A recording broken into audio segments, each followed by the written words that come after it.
aliás, caberia um parêntese enorme nessa parte da mensagem. O que é liberdade?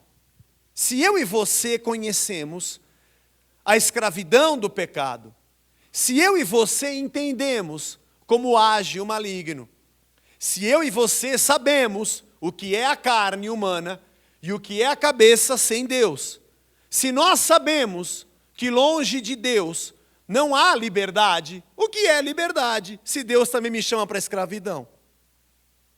Caberia aqui uma discussão longa que nem eu tenho tanta qualificação para falar, mas o dia que eu tiver eu falo. Mas é mais ou menos dizer, você quer a liberdade de Deus, então acabou a tua vida. Porque agora você pertence a Jesus Cristo. Você é um escravo dele, da sua vontade. E isso choca-se muito de frente com tudo que nós ouvimos no Evangelho nos dias de hoje, onde pessoas querem fazer com que Deus seja o seu escravo, e Ele traga as suas vontades e os seus planos e os seus sonhos, e encontre quem é o Deus que vai cumprir o que eu quero. Eu posso até mudar de religião e pular para lá e para cá, desde que garantam que o Deus que tem lá vai se submeter à minha própria vontade. E quando não acontece aquilo que eu quero, porque sou eu que quero, na minha relação com Deus, eu quero e Ele cumpre. Quem quer e quem cumpre? O Senhor quer e o escravo cumpre. Eu digo que isso é muito difícil da gente dizer, porque é contra o que todo mundo diz. O que todo mundo diz é que Deus vai submeter à tua vontade.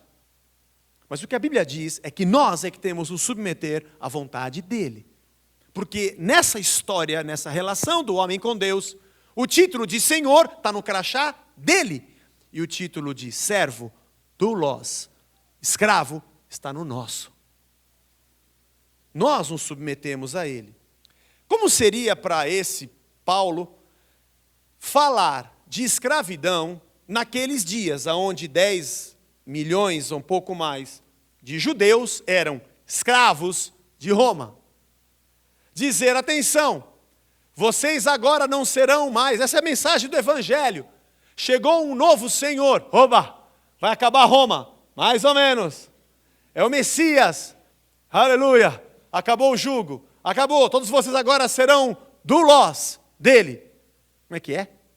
Eu vou sair de um escravo, de um senhor, para cair na mão de outro? De novo vou ser escravo? Era difícil, acho mesmo, para o judeu entender que Jesus era o Messias libertador, esse Jesus. Porque ele queria que todos fossem os seus serviçais e se entregassem a ele. Não devia ser fácil usar essa palavra, esse vocábulo escravo, para aquelas pessoas que queriam se ver livres da escravidão.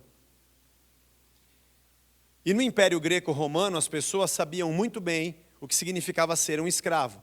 Eles não tinham liberdade, não tinham direitos civis, e nem tinham direito a ter posses, possessões ou terras. Eles não tinham direito a recursos legais nos tribunais, não podiam ser testemunhas em processos, eles não tinham cidadania, não tinham liberdade de fazer o que desejavam, não eram consultados nas decisões, não podiam ser parte de um exército, e aliás, uma nação dominada não podia nem ter exército, dependiam do seu senhor e do seu dono. E os escravos, que eram escravos de casas ou de famílias, tinham também os seus benefícios. Eles eram protegidos como propriedade, eles eram cuidados, porque era uma propriedade. Em alguns casos, as famílias até mantinham uma relação de amizade, de carinho para com os escravos.